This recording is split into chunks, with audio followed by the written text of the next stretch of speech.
2013 Jeep Cherokee Limited. The oil leak came from the oil cooler. This is the new one. I've already pulled it out, so I'm just going to do it all in reverse. Had to clean all this out underneath because it was just full of oil and water. So I've already put the tube back onto the front for the, I believe that's oil. And then just gonna squeeze this around some to, thought I'd squeeze around some to get it back in there. There we go. It comes with all brand new gaskets. We're just gonna have to move this clamp back over to there, and then 2 connectors, and 1, 2, 3, 4, 5 bolts. That's more than 5. I'll look that up and see. So I put the hose clamp back on, but I actually pulled this unit out to get it on, got it on, shoved it down in there. 2 connectors. These connectors are actually safety devices. You gotta work at them some to get them off, but I don't know, they're electrical connectors. The kit comes with new bolts. Amazon, 70 bucks. I'm not paying 1,200 bucks for a dealership to do this. And when I pulled this apart, I realized that that bolt there and that bolt there were not even tightened down, so no wonder why it leaks. The bolts for this thing is, I don't know what you call these, torque bits or something. It's an E8. And I don't know what the torque value is, but I'm gonna crank them down pretty tight because, you know, that'd be good. Another thing to note was, I was putting this in, I put the bolts in there sticking up, is because I had to seat this in there. You gotta push seriously hard and wobble it around some to get it seat in there. So I did go around these bolts like you would a tire, you know, this one and this one and this one and this one, that one back there. Kept on going around. When I went to get it tight, I don't go too tight with these things, but this one right here will not tighten up. It's stripped out. That's probably why these 2 bolts were loose when I pulled it out. This kit also comes with all brand new seals for whatever this thing's called. This is your gas line coming in, so I'm gonna replace all these seals if I can. 1, 2, 3, 4, 5, 6. And the screw one's on the top. Before I put it back in. All right, so I flip this puppy over. These seals go in. They're this way, that way, it doesn't matter. They're the same either way. Your fuel rail is gonna leak gas because it can. I'm gonna try and put this back onto here as best as I can and start again. I made sure that the gaskets on the bottom underneath stayed in. It's kind of tricky to get it in. Ended up going this way in, and I put the connectors, I kind of put them underneath, and then this side here, I pulled it back and it kind of wobbled in.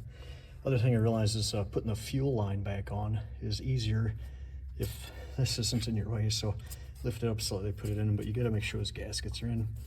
And then of course, make the fuel fitting fit all the way in, and this white cap then goes in to secure it. I guess that's good. Nobody knows for sure.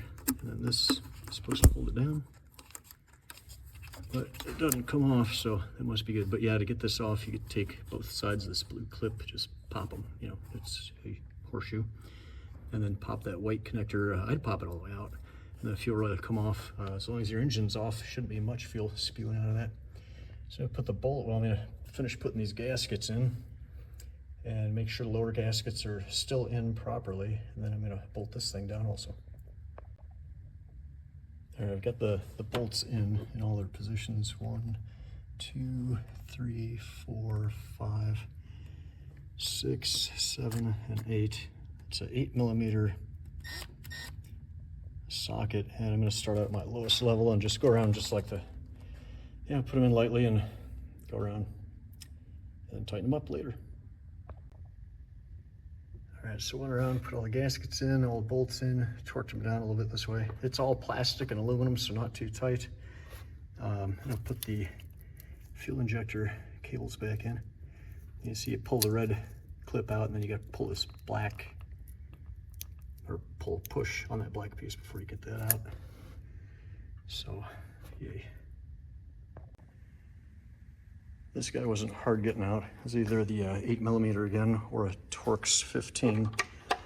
I was using Torx to pull it up, but I think I use a 8mm to put it back in. I did pull off the front, which I'm not sure if you have to pull that off or not. But yeah, I'm just gonna slide this back in, bolt it down, and again, just tighten it down loosely. These are like wood screws or plastic screws. You should also mention there's these 2 bolts on the front of this unit that needed to come out. They just go in back down in there, so it slides towards the rear of the car. It's a 10mm, 2 nuts. All right, got the bolts put in. 1, 2, 3, 4, 5, 6, 7. Put this tube back on. I gotta put this stuff on so I can get the connectors for that on.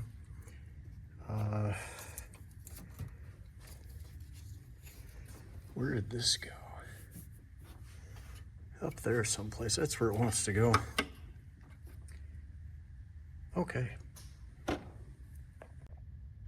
That's where it sucks doing a video in reverse, because I had all this stuff on and I had to pop it back off the connector so I can get this guy in, because you'll see in the next step, this guy will go in fairly easy.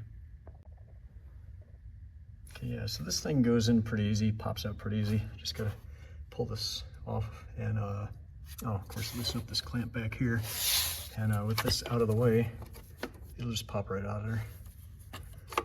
Putting it back together though, I'm gonna put all this stuff on now.